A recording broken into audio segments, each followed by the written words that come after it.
Howdy fellas, hope you're faring well where you are. Hunting season's over, as I mentioned in the last video, so it gets in that time of year where there's not a lot to do except squirrel hunting and fishing. If you can find any squirrels or you can find any fish to catch. I want to do something a little different on the channel today than what we usually do. I want to talk to you about the geographic regions of Tennessee. And you're probably thinking to yourself, well, what does that have to do with muzzle loaders or tomahawks or knives or anything? Well, it does and it doesn't. Tennessee was originally part of North Carolina up until the late 1700s. There was an attempt to form the state of Franklin out of the eastern part of Tennessee, but that failed without recognition from Washington, and later on Tennessee became a state in 1796. Tennessee consists of, one way you look at it, 6 geographic regions, or 7 if you look at it another way. Now I'm going to look at it from the standpoint of 7 geographic regions. And we also, people will tell you they're from East Tennessee, Middle Tennessee, or West Tennessee. We have 3 grand divisions also in Tennessee. It's kind of a Tennessee thing. But starting in the very eastern part of Tennessee, bordering North Carolina, are the Appalachian Mountains, specifically the Blue Ridge sub-range of the Appalachian Mountains, which the sub-range of that is the Great Smoky Mountains, which a lot of you are probably familiar with. It's a very rugged and formidable place and very hard to get across those mountains. Really brutal territory. It was settled later on by people in the coves and the valleys and everything. You may be familiar with Cades Cove. That was a large settlement in the Great Smoky Mountains. In other places, to the west, you get into the ridge and valley system, which is a series of low ridges and valleys, and with some streams going through it. I think that's about somewhere 50, 75 miles wide, something like that.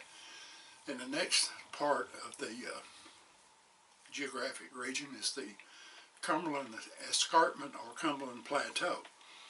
And some of you are probably familiar with Cumberland Gap, which is actually in the what they consider the Cumberland Mountain section of that escarpment or plateau. In 1750, a physician and explorer by the name of Thomas Walker brought that gap to the attention of settlers. And later on, Daniel Boone, which y'all are probably familiar with this part, and a group of other men actually widened what originally was an Indian trail and a game trail. They widened that out, made it part of the Wilderness Road, and thousands upon thousands of settlers used that Cumberland Gap to migrate into Kentucky and Tennessee. So that has something to do with muzzleloaders, tomahawks, and knives to a certain extent. And I might also mention in the Appalachian Mountain part of that, the highest feature or highest mountain in that is Kuwohi, the Cherokee name for what used to be called Clingman's Dome at 6,643 feet. So we're into the Cumberland Plateau, and then to the west of that you run into the eastern Highland Rim, which a lot of people just call it the Highland Rim, but there's actually 2 sections of it in my book. That's a series of ridges and valleys, or ravines and hollers as we call them around here, with some of those hills being 900 feet tall.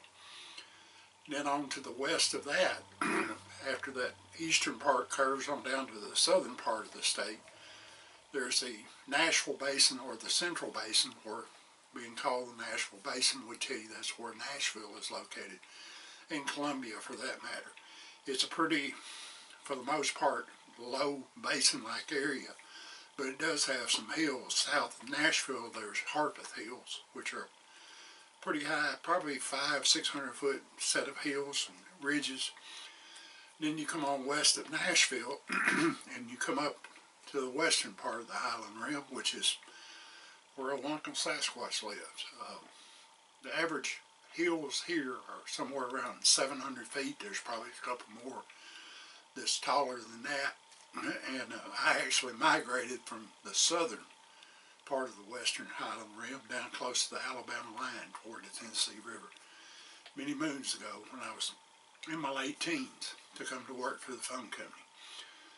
And then you go toward the Tennessee River on the Highland Rim and you start losing elevation and you actually reach the Tennessee River. And then on the other side of the river there are some hills which are kind of an extension of the western part of the Highland Rim. And then the further you go toward Memphis, the ground gets lower and lower and lower, and that's considered the western alluvial plain, which is really flat on down toward Memphis. It was excellent cotton growing territory years and years ago, and I'm sure they probably still raise some at this time. But that's the 7 geographic regions of Tennessee, and there's loads of history throughout the time, you know, from the 1700s to the present in Tennessee. A lot of people don't know that the state of Tennessee is second only to Virginia in the number of major engagements fought within its borders, with 7. Virginia had 11. That was during the Civil War, and there's all kinds of long hunter history here. There's a park over on the other side of Nashville called Long Hunter State Park. It's kind of a tribute to those long hunters from years and years ago. So I thought that's something that might interest you, that in a way does have to have something to do with smoke poles and tomahawks and such. But it was something that just came to my mind last night before I went to sleep. I thought, let's do something a little bit different. Anyhow, I hope you enjoyed this little history lesson on the geographic regions of the state of Tennessee.